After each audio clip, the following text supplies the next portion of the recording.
Everyone wants happiness and success, and we know how to get you there.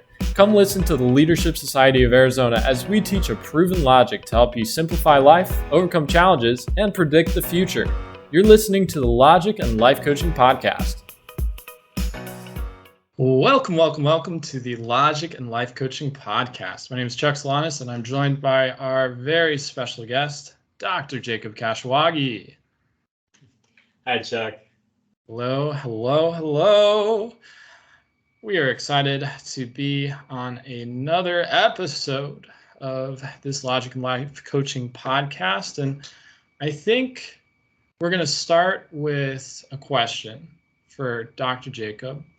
If you had to pick two dinner choices that, you would end up eating for the rest of your life, what two dinner choices would you make? It's easy. I only actually need one dinner choice. Really? Japanese white rice. With anything else you want to put in there.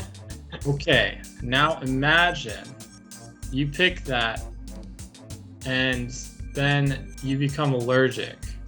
And you're like, oh no, I have to eat this the rest of my life. I'm allergic. Okay. Okay. What do you do then? Is it the only thing I can eat? It's the only thing you can eat. Well, if it's the only thing I can eat and I'm allergic to it, then I just have to eat as much as I can of it every day, that I can tolerate the impact of being allergic to it, because there's nothing else you can do. That's true. But if you were in that situation, would you think, oh my goodness, why did I pick white rice? And why didn't I pick something else that I wouldn't become allergic to? No, because I would think anything I picked I'd become allergic to, so... Your body would start rejecting. All right. Well... So I picked the best choice because it's my favorite. So at least it was my favorite for a little bit of time. Okay. Sounds good. All right, so we're gonna segue into the topic, which is regretless decision making. Now, you probably aren't going to be in a situation where you make a decision that is going to haunt you for the rest of your life. You're going to break out in hives every single dinner that you have. But sometimes we have decisions that we make where we're kind of embarrassed about the implications or the different ways that it affects our future.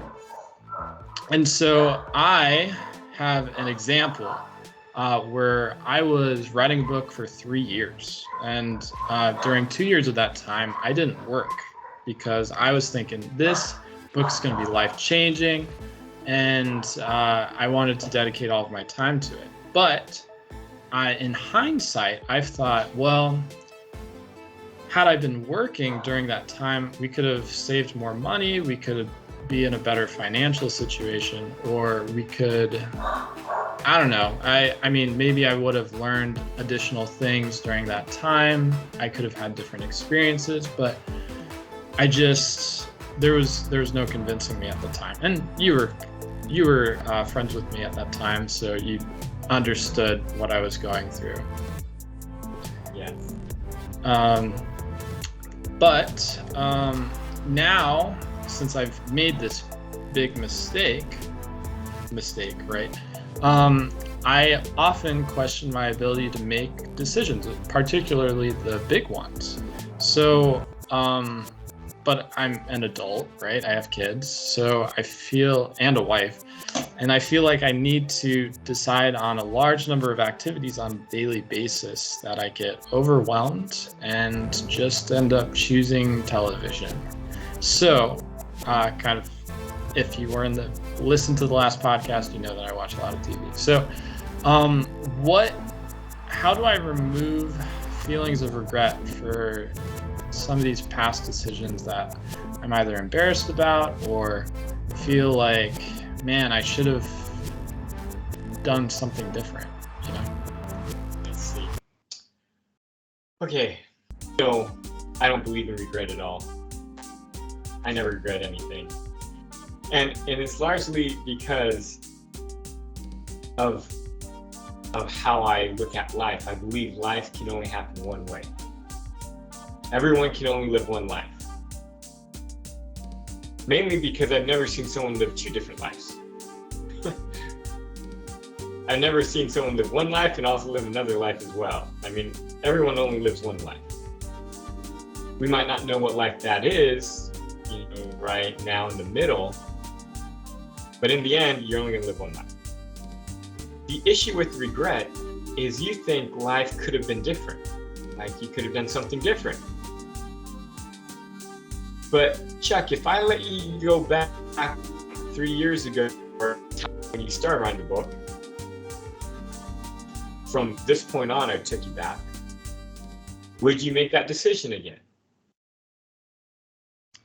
If I didn't have any of my existing knowledge, I would have made the same decision, right?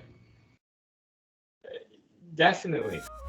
So regardless of how we look at it, you're regretting it because you think I could have done something different.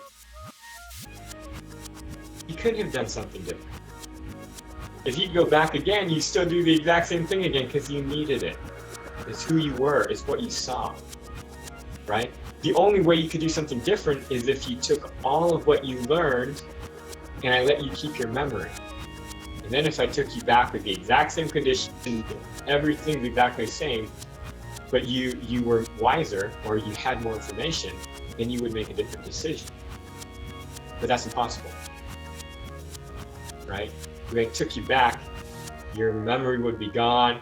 It'd be the exact same situation, you do the same thing. So the first thing with regret is you have to think in your mind that life could have happened differently. But if you realize what's going on, there's no way life can happen differently.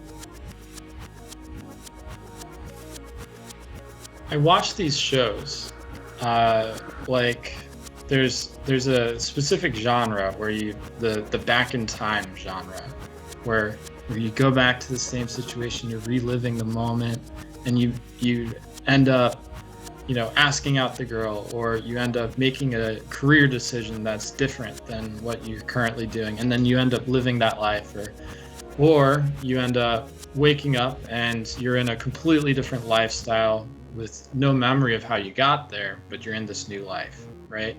That's a very popular series, and I think don't watch those.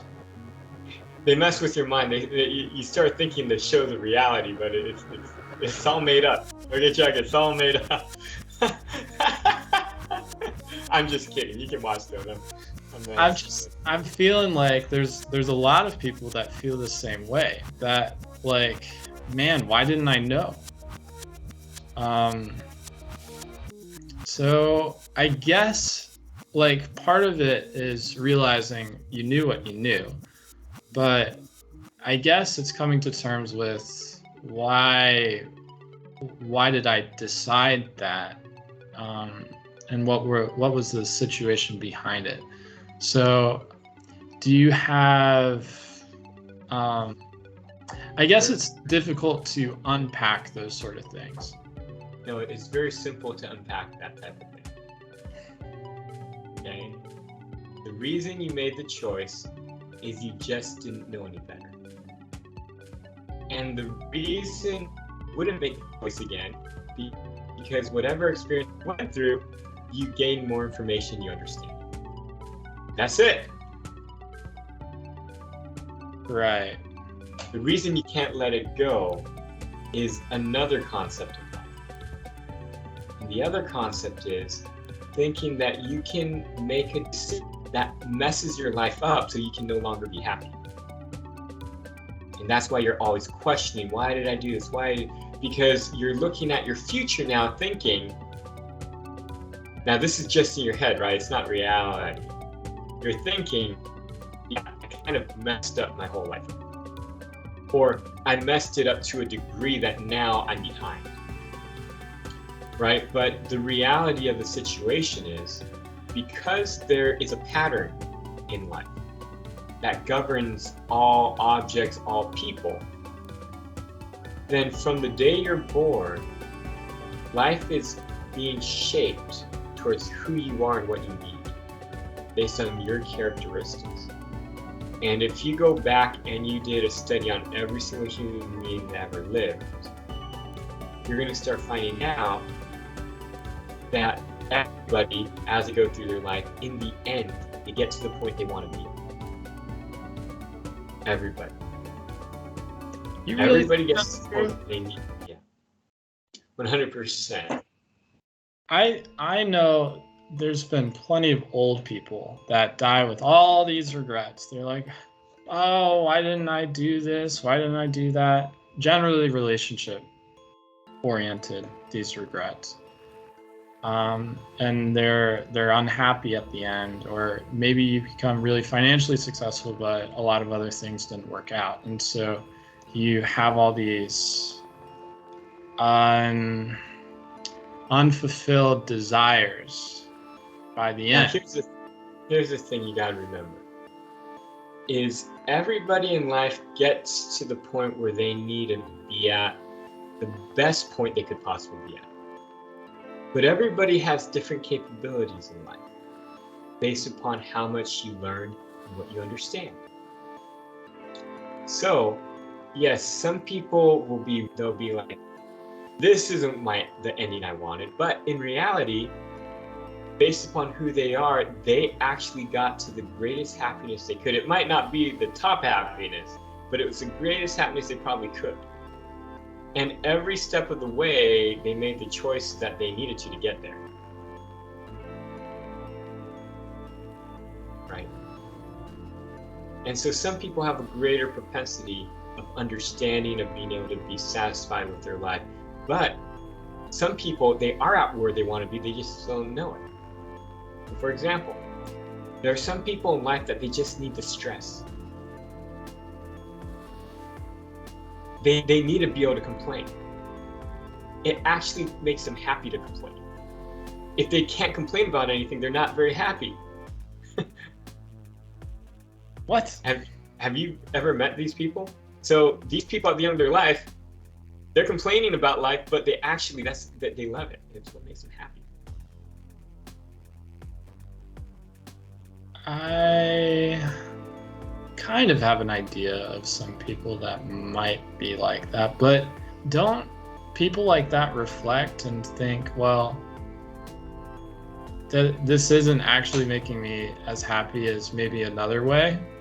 Well, those people are going to reflect and they're going to complain about their whole life, because that's what they like to do, is complain about it. So you can't let those people deter your opinion on everybody gets to where they need to go, right? And at the best place they can possibly be at. Yeah, some people might be even happier than you at the end of your life, but you got to the happiest place you could be with your capability. So you need to realize that every decision you make is the right decision. And when you realize that, now you can let it go.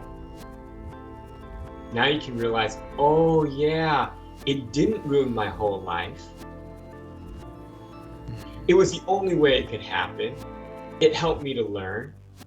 And so now you're realizing, I don't have to regret all these things I did.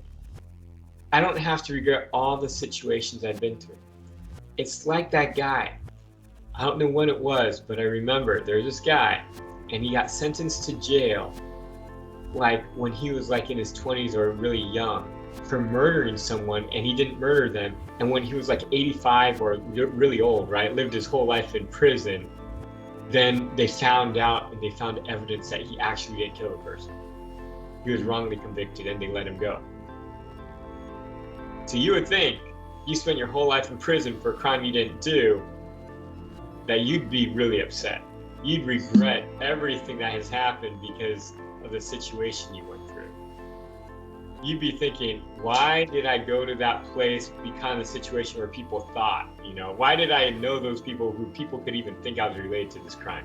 But no, this guy actually got out of prison and he was really happy. He didn't regret anything. He didn't blame anybody. He wasn't upset. He actually just was really happy. And you wonder, how can people be like that? But these people realize, it's, you just have to look at life and realize you go through the things you need to. And in the end, you get to the place you want to be. So if you're not happy with where you are now, you can't necessarily make a mistake that will inhibit you from getting to where you want to be in the future. Or can you? No, you can't. And if you're not happy with where you are right now, you can change. You make it sound easy, right? We just talked about how it's difficult to change. It is, well, look, okay, it's difficult to change, but the idea is easy. Living life, actually, the right way to live life is very easy. Now, to actually go and do it, it can go harder, right? But to understand what it is, it's not very difficult. Right? Well, I think they're one and the same. You can't just say, oh, this is cognitively easy, but in practice, it's like the hardest thing. So they're the same thing. You can't just read a book and say, oh, I've lived life thinking you're the main character in this book. It's not, you are not living the life of the character in the book. You are the person learning what that person's done, but you haven't actually done it yourself. Does that make sense? It's true, but you get like so much time to go out and actually do it now.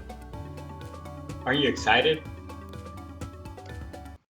Man, I think when you're like unhappy with your life, sometimes you think, or at least what I think is like, I don't know what I can do to fix this. And so I just don't do anything, right? So true, but that's only because you're trying to do too much to fix it. That's also because you're thinking that your life is not good and it needs fixing. That comes with regret. When you regret the decision you made, then you look around you and say, because I made this decision, my life is all messed up. I don't like my life. It stinks, But that's all the wrong way of looking at it. Your life is great. You got a great life, Chuck. And many people with less than you also have a great life. And if you look at life like that, and you look at your future, it looks great. Then you say, hey, I'm going to make my life even better and make one change. And everybody knows one thing they can do to make their life better. And if you don't, then go ask someone, hey, what's one thing I can do to make my life better? And then do it. And if they told you the wrong thing to do, or if you found out, hey, I'm going to do this to change my life, and you find out it didn't make you happier, okay, that's cool. Go and do something different then. Yeah, this is an attitude of someone that's constantly learning, constantly growing. But if you're kind of like in a rut, sometimes, at least when I'm in a rut, I find that it's hard for me to think or do something different. That is very true. And so if you are in a rut, then really you need to talk to someone. You need to find someone who sees life in a more accurate view than you do. Someone that you'll listen to. It could be multiple people. It could be a group of people that just helps you get out of it. Because to be able to get out of a rut like that, to do it by yourself, I haven't seen very many people who can do it by themselves. There's probably less than like 0.1% of the population that can do it by themselves. You're always going to need other people. Got it. Okay. And what do you need them to do to get that help, I guess? You just need to talk to them or do something with them. It could be like a sports group. You just go out with friends, play basketball maybe, or you go out and you just talk. You take a walk and talk with someone. It could be you just call them on the phone and you just talk. It could be going out to eat with someone. Anything to get you out. Because the whole thing of being caught in a rut is you're stuck in your mind. You're stuck in your own mind. You can't see it reality, right? That's why it looks so gloom and it's so dark, because it's in your mind. It's not out in the open with, light and with people and reality. So anything that gets you out, no matter what you're doing, it will help you get out of the rut. And if you can't even do that, don't worry about it. So then you just change when it's like, I'm fed up with how I am. Or you change when you have the capability to change. Sometimes it's when you're fed up with it. Sometimes you're just ready for it. Sometimes you're just waiting for that motivation to do it. Okay. All right. Well, I think that's great advice. I appreciate it.